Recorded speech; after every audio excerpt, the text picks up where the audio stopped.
Don't go in there alone. You're late, and you look completely incompetent. Let's check your vitals. Take this away! This is completely inedible! You are utterly incompetent. Just leave me alone now.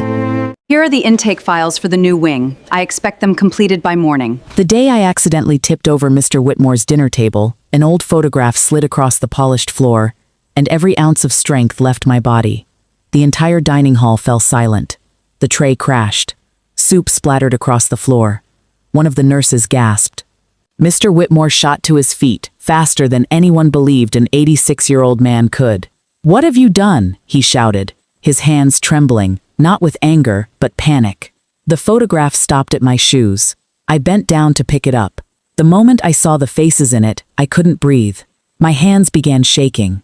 "No," I whispered. "It couldn't be." The young woman smiling beside a handsome soldier looked exactly like my late mother. Not similar. Exactly like her. Mr. Whitmore lunged toward me and snatched the photograph away. For the first time since I'd met him, the man everyone called heartless looked terrified. Around us, residents stared. Staff whispered. The facility director demanded to know what was happening. But neither of us answered. Because in that single moment, everything I believed about my family had just been shattered. And Mr. Whitmore knew it. But that's not where this story began. 3 months earlier, I was barely surviving. Working 12-hour shifts as a registered nurse at the city hospital should have been enough to pay my bills. It wasn't. Medical debt from my mother's final illness had drained every dollar I'd saved. Rent kept climbing. Groceries seemed to double in price every month. Some nights I skipped dinner so I could afford gas to get to work the next morning. So when Rosewood Retirement Center advertised weekend nursing shifts, I accepted without hesitation. Everyone warned me about one resident. "Don't take room 214, another nurse whispered during orientation. "Seriously," someone else added. "Request anyone else." The old man bites. He throws things. He got 3 caregivers to quit. The director only keeps him because he donates a fortune every year. His name was Arthur Whitmore, a retired businessman, widower, no children, rich beyond imagination, and apparently impossible to please. When the schedule was posted, my name sat beside room 214. Every weekend. Lucky me. The first time I entered his room, he didn't even look up from his newspaper. "You're late." I arrived 2 minutes early. "Then your watch is wrong." That set the tone. Nothing pleased him. Tea was too hot. Coffee too cold. Blanket too heavy. Pillow too soft. Medicine too slow. Food too dry. Every conversation ended with criticism. Some nurses avoided him completely. Others rushed through their duties just to escape. I couldn't. I needed every shift. So I listened. Stayed calm, did my job. He hated that. "I suppose you expect gratitude," he scoffed one afternoon. "No, why not?" "Because kindness shouldn't require applause." For a split second, he stared at me differently. Then his usual scowl returned. That tiny reaction stayed with me. Remember that. It mattered later. Weeks passed. His insults became sharper. He criticized my appearance, my education, my family. "You look like someone who makes terrible life decisions." I've made a few. I can tell. Instead of arguing, I simply smiled. Nothing frustrated him more. Meanwhile, I noticed strange things. Every Wednesday at exactly 2 o'clock, a lawyer visited. Every visit ended with Mr. Whitmore locking a small wooden box inside his desk. Sometimes I'd catch him staring at an old photograph before quickly hiding it. Once, I asked gently, "Was that your family?" His expression hardened instantly. "Leave." That was the end of that conversation. The clues kept piling up. He wasn't just protecting memories. He was protecting something much bigger. Then things got worse. Our new facility administrator, Diane Mercer, arrived. She loved power, especially over people who couldn't fight back. She treated residents like numbers, staff like disposable machines, and she adored Mr. Whitmore, not because she cared, because she believed she'd inherit a massive donation from him. Whenever he complained, she blamed the staff. Whenever he shouted, she apologized to him. Whenever someone resigned because of him, she shrugged. "You should have tried harder." Nobody liked her. Nobody challenged her. She made sure of that. One Friday, she cornered me in the hallway. "Mr. Whitmore specifically requested you." "I don't think that's true." "I wasn't asking." Extra shifts. No overtime approval. More responsibilities. Same pay. When I questioned it, she smiled. You need this job more than I need you. She was right. Or so she thought. The weeks became exhausting. Hospital shifts during the week. Retirement center every weekend. Sometimes 18 hours without real sleep. Still, I refused to cut corners. One evening I found Mr. Whitmore sitting alone outside.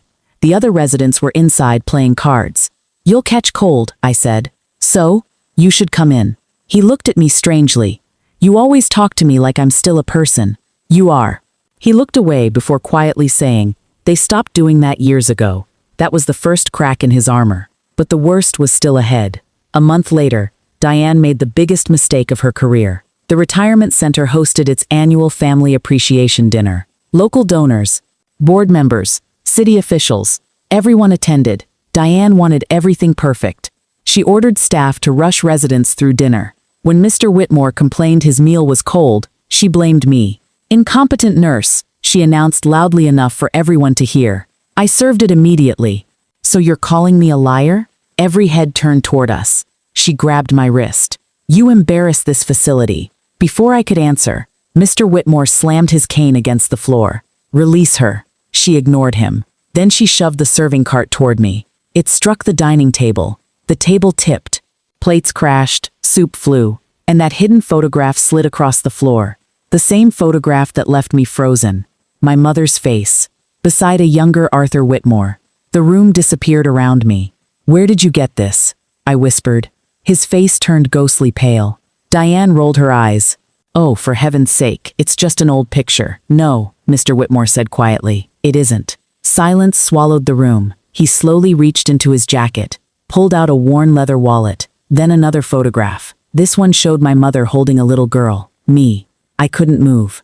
I've searched for you for 28 years, he said, tears filling his eyes. The room gasped. My knees nearly gave out. My mother told me my grandfather died before I was born.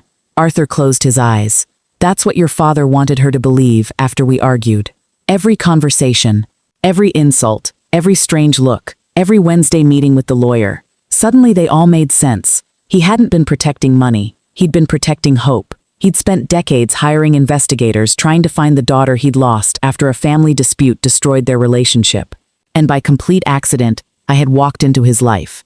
Nobody in that room knew the truth. Until then. Diane laughed nervously. This isn't appropriate. Arthur turned toward her with a calm I'd never seen before. No, it isn't. Then he addressed every board member present. I have tolerated abuse in this facility because I believed it was directed only at me. He pointed directly at Diane. But today, I watched you publicly humiliate the woman, who is not only the finest nurse I've ever met. He paused. But my granddaughter. The room exploded into whispers. Diane's face drained of color. Arthur wasn't finished. My attorneys have documented months of staff abuse. The lawyer standing near the entrance stepped forward, carrying a thick binder. Complaint logs, security footage, witness statements, financial records, everything. Remember those Wednesday meetings? They weren't about donations. They were about building a legal case. Arthur had secretly investigated the facility for months, because he suspected residents were being neglected. Today gave him the final evidence he needed. That was Diane's first mistake. Her second was believing money would protect her. Within days, the board terminated her employment. State investigators uncovered falsified staffing records, payroll violations, resident neglect, fraudulent billing. Several executives resigned. Criminal investigations followed. The retirement center came under new management.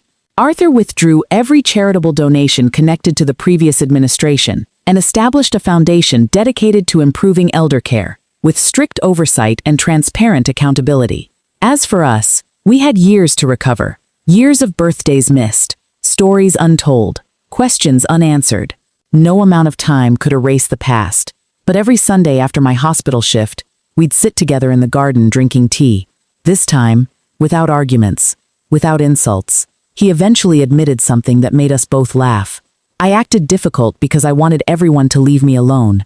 Mission accomplished, but you never left. No, I suppose I'm grateful. It wasn't a perfect ending. It was better. It was real. Arthur passed away peacefully 18 months later. He left behind far more than an inheritance. He left behind a family that had finally found each other. The foundation he created continues helping retirement facilities provide residents with the dignity they deserve. And every time I care for an elderly patient, I remember one simple truth. Sometimes the hardest people to love are carrying the heaviest heartbreak. And sometimes, the smallest accident changes everything. Have you ever been underestimated by someone who had no idea who they were dealing with? Tell me your story in the comments. If you enjoyed this story, like, subscribe, and turn on notifications for more revenge stories every week.